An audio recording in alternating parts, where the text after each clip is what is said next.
Hello అండి, తిరు foodies. ఈరోజు మనము పెసర దోశలు ఎలా చేయాలో చూద్దామండి. నేను 1/2 కేజీ పెసరపప్పు తీసుకున్నాను. ఒక చిన్న గ్లాస్లో బియ్యం తీసుకున్నానండి.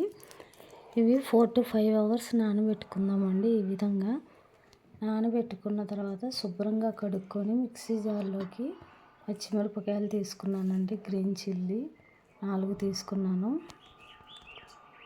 అల్లం అండి 1 ఇంచు తీసుకున్నాను. ఈ విధంగా కట్ చేసుకొని పెసరపప్పు వేసుకుంటున్నానండి. ఇందులోకి బియ్యం పెసరపప్పు నానబెట్టినాయండి.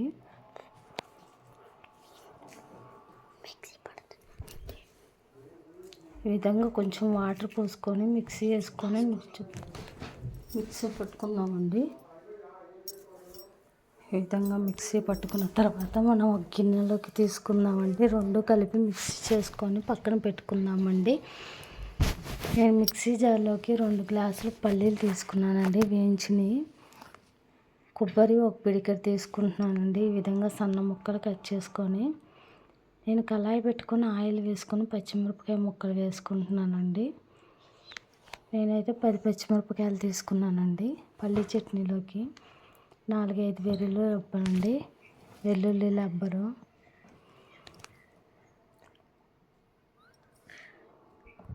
మనం చింతపండు తీసుకొని పచ్చిమిరపకాయలు దీనిలోకి వేసేసుకున్నామండి. ఈ విధంగా వేసుకొని సాల్ట్ వేసుకున్నామండి.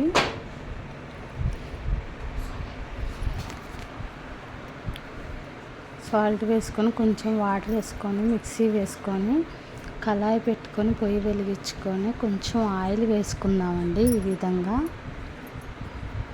ఆయిల్ హీట్ అయిన తర్వాత మినపప్పు స్పూను,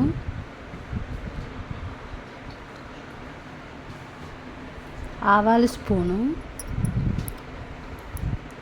జీలకర్ర స్పూను,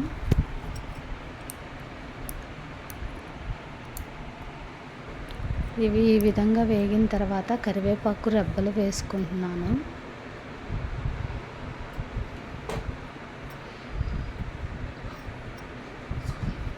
ఇది చట్నీ అండి. మనం ఇందాక మిక్సీలో వేసుకున్నాం కదా, ఆ చట్నీలో ఈ తాలింపు వేసేసుకున్నామండి.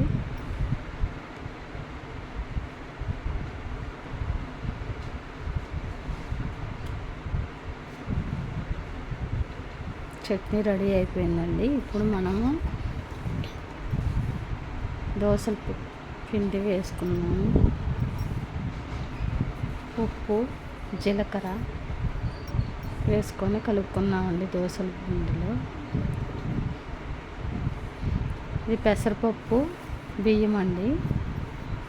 మనం పొయ్యి వెలిగించుకొని కళాయి పెట్టుకొని కొంచెం ఆయిల్ వేసుకుందామండి. ఆయిల్ వేసుకొని మనం దోశ ఈ విధంగా వేసుకున్నామండి.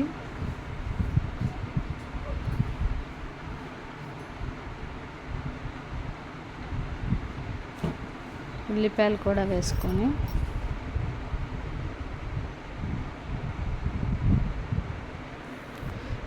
కొంచెం కానిద్దామండి.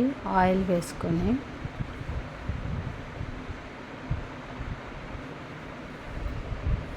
ఈ విధంగా ఒత్తుకొని మనం తీసుకుందామండి దోశని.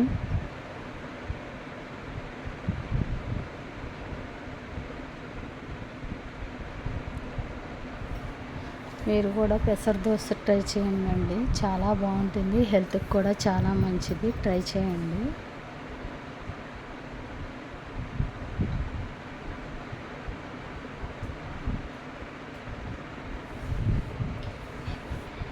ఆయిల్ వేసుకొని అదే విధంగా వేసుకున్నామండి దోశని.